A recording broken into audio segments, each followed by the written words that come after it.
yemwe abafite inyota nimuze ku mazi, kandi n'udafite ifeza nawe naze.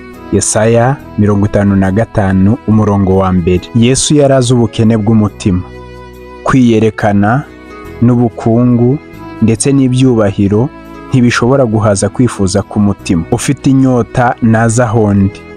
Abakire n'abakene, abakomeye n'aboroheje bose bakirwa kimwe. Asezeranira umutima ushenguka kuwufasha no guhumuriza abababaye no kugarurira uwihebye ibyiringiro. Mu bamwumvaga benshi barizwaga n'ibyiringiro byabo byayoyotse.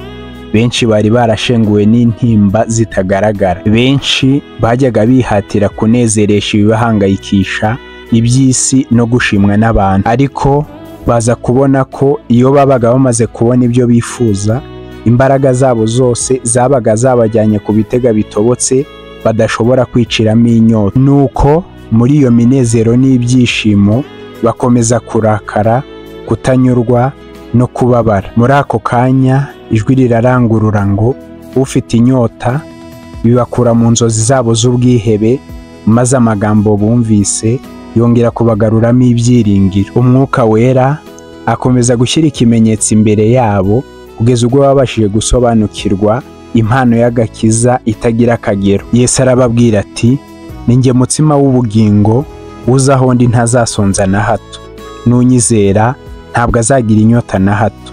Yohana 6:35.